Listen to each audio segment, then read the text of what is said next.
Hey, everyone. Welcome to the JB and Sandy Show. Wherever you are, however you're listening, thanks for being here. Don't forget that you can listen via your smart speaker. Just say play 1031 Austin. And speaking of smart speakers, coming up, I don't know, about 20 minutes or so from now, do you guys have any idea what you agreed to when you signed up for your Amazon Alexa? Well, Uncle Sandy did a little deep dive on AI, and I found out what you signed up for. Oh, boy. And it is terrifying.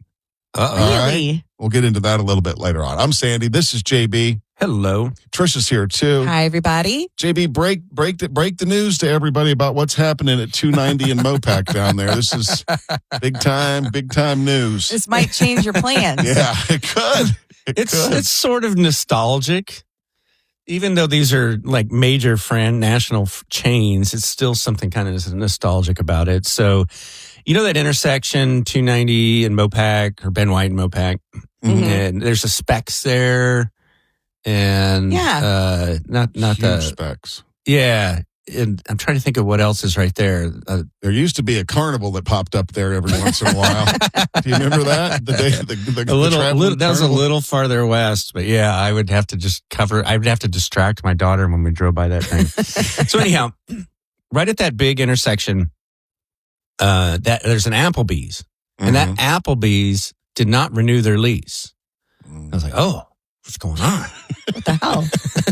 What's up with Applebee's? Yeah. Who doesn't love Applebee's? You know. Anyway, they didn't renew their lease, but I just was reading that the lease was picked up and it's going to be taken over by Olive Garden. Uh-oh. Because if you go across that area in Lamar, well, not across, it's close. There's that whole Brody Oak shopping center.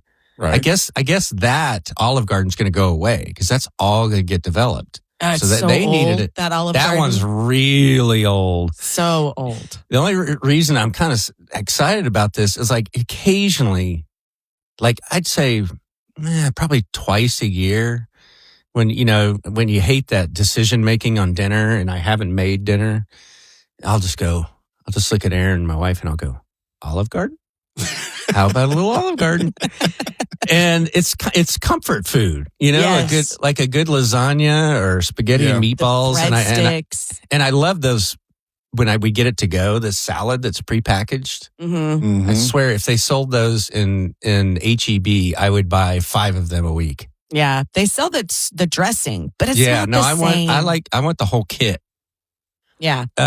Anyhow, I'm guessing that if they're moving in, they're going to remodel the place. So we'll have like a fresh Olive Garden. They got to be careful, though. Be careful. Don't go the way of Cracker Barrel and get all woke. Oh, no, they all look the same. You don't want to do that. I think they surely all of the mainstay places like Olive Garden and Applebee's have learned their lesson from Cracker Barrel. Probably. They're just going to go same as it was in 1984. I hope they don't move the booths and tables and stuff that's in the old Olive Garden right now. I hope they don't just move that across the street to the new one because it'll just still be old and It needs a freshen up for sure. It does. Like we never would eat there, but we would get it to go. And even sitting there at the bar, like waiting on the food, I go, this is kind of depressing. This one. I know, but it's still worth it for that food.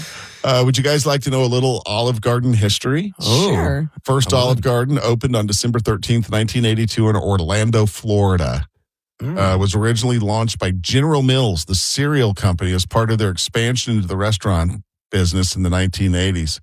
They later spun it off, and today it's owned by Darden Restaurants. The original Orlando location now closed, but they have over 900 locations worldwide. Wow.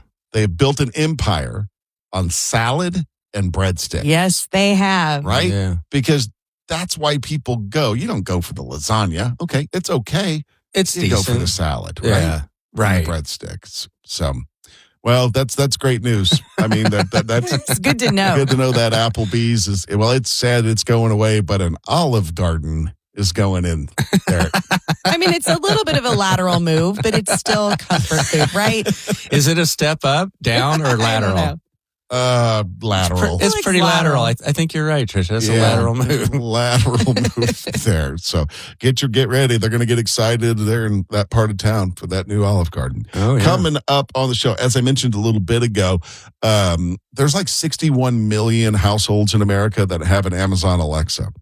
And I'm going to say all 61 million of them have no idea what they agreed to. When they said, I understand, and they activated their Alexa account. Oh, because it's one of those big legalese things, right? Yeah. That no one reads. Right. Yes.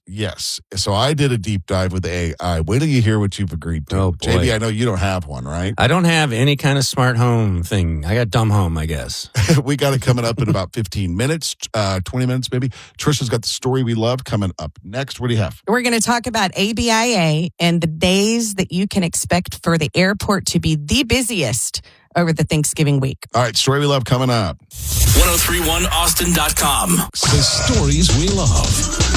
Last year at the airport, the Friday before Thanksgiving was Austin's busiest at nearly 38,000 screenings, but apparently national patterns have shifted. So the top spot is the post-holiday returns.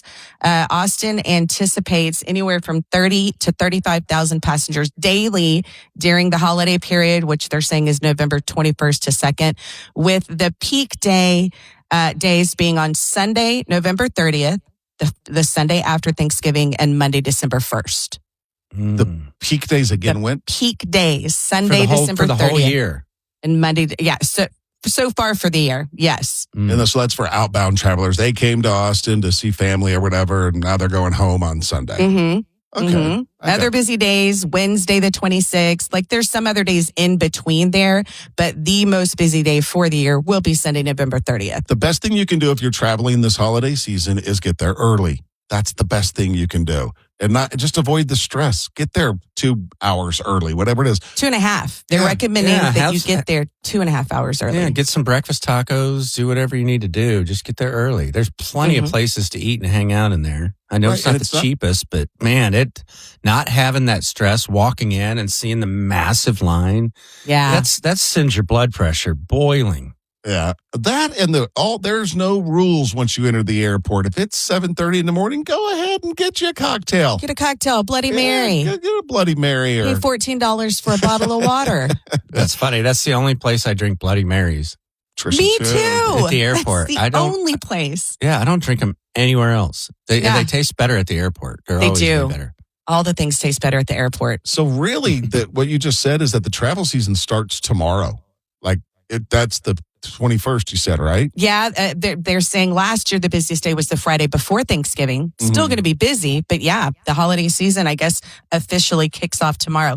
They're not only saying get there 2.5 hours before domestic flight, but 3 hours before international, and that right now you definitely should use TSA PreCheck or Clear to cut your wait time down to 10 minutes to 30 minutes max is what the standard time is right now.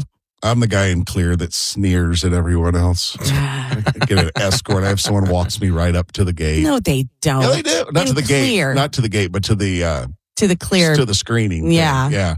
And I'm like, it's really not necessary. It's just right there. Yeah. Like I can see it.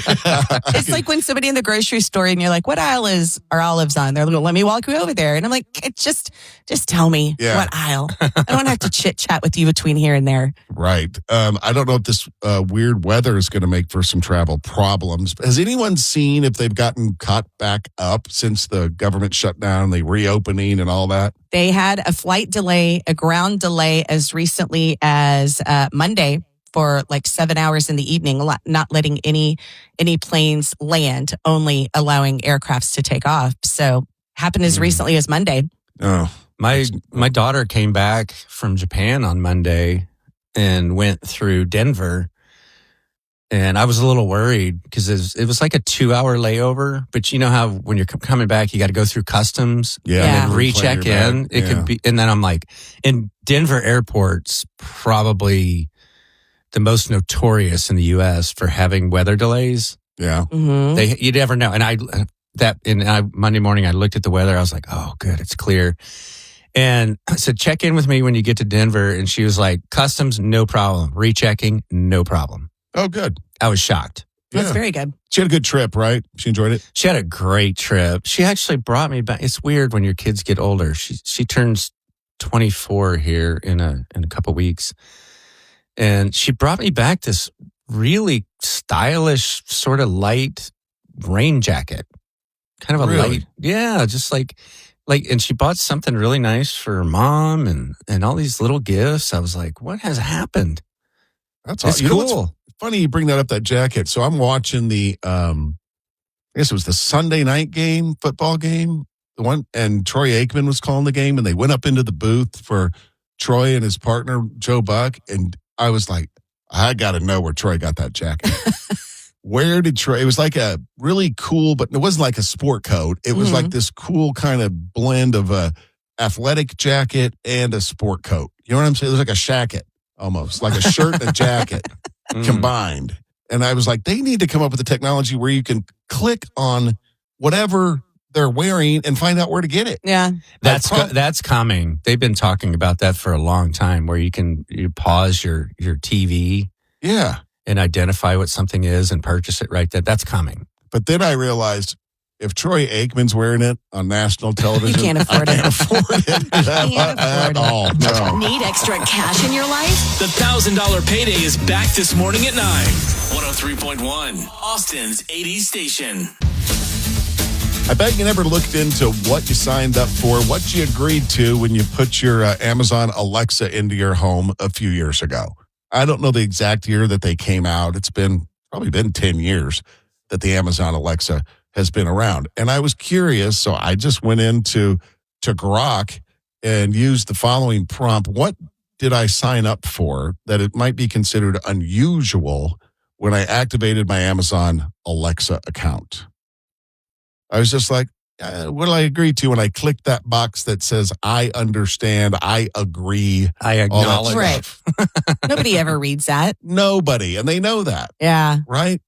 So basically, to sum it up, you basically turned your home into a 24/7 Amazon research lab, gave them perpetual rights to everything you say near the device, let strangers borrow your Wi-Fi, and agreed they can change the rules whenever they want, and you waived your rights to sue Amazon in court or join a class action lawsuit, except small claims. That's what you Wow. agreed to. They can use your voice for anything that they want. When they hear it, if they hear it, it's recorded. They can then use it for anything that they want to use it Oh, for. man. What's interesting, I thought was pretty interesting, your device became part of a public mesh network without asking very clearly. That happened in 2021. So it's called a Sidewalk, Amazon Sidewalk, a low bandwidth mesh network that shares a slice of your home internet with neighbors and strangers' devices. Isn't that weird? Yeah, but just as an information gathering tool. Yes. Yeah, that's weird. You share It's just scanning for devices anywhere near you to see what people are using, how they're using it. Correct. Yes. Oh, And gosh. that they can be connected. So they can be using part of your internet, your home Wi-Fi. They say you share, and this doesn't make a whole lot of, I don't get the numbers here, but 80 kilobytes per second of your bandwidth is shared with Other neighbors. other people. Yes. Isn't that crazy? That is crazy. And they have the right to use your voice in any way they want. Yep. So And they can duplicate it. They can do basically whatever they want. well, then that means that I could be watching one of my cooking shows one day and hear my voice go, Alexa, set the timer for 20 minutes. Because that's all I ever use her for. Because every time I've ever asked her a question, she has been completely wrong or doesn't have the information. I hate Alexa. Here's what it says about your voice. Trisha hates her. Hate her. It says you give Amazon a royalty-free perpetual license to use your voice forever. From the terms of use, here's what it says. You grant Amazon a non-exclusive, royalty-free, irrevocable, worldwide perpetual license to use, reproduce, distribute, modify, and create derivative works of your voice inputs and related data. Am I going to get rid of my Alexa? No. Wow. But the whole irrevocable, in perpetuity, forever and ever. Like, Yeah. wow. You're like, I just got Imagine this. Imagine this, though. Imagine they have this database of your voice over time. and you have since passed. Mm-hmm. What if they built this AI tool where you could reconnect with an old loved one and have a conversation? Your daughter might be able to have a conversation with you. It's been done. Yeah. They've already done it. We tell them about it. It was, the commercial was, you can upload, I think, 4 minutes of your loved one's voice or a conversation with them.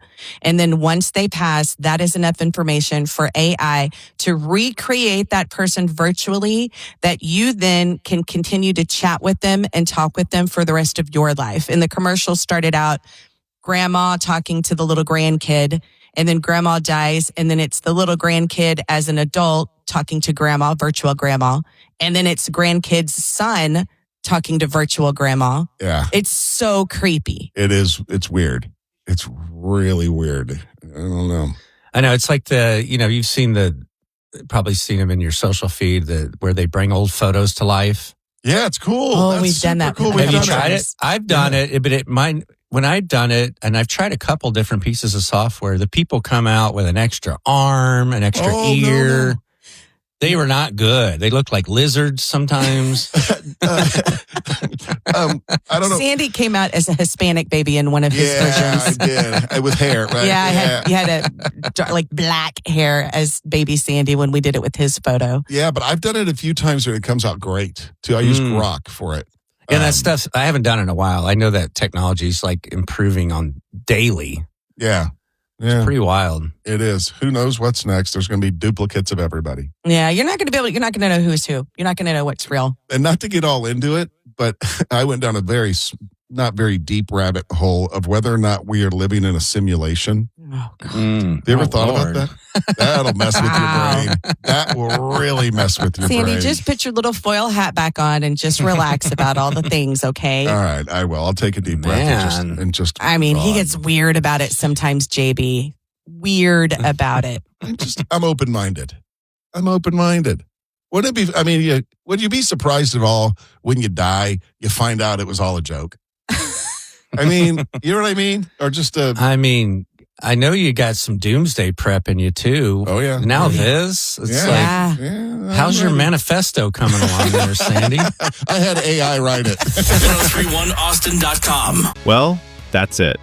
Do us a solid and copy and paste the link to this episode and send it to a friend or two. Thanks for listening.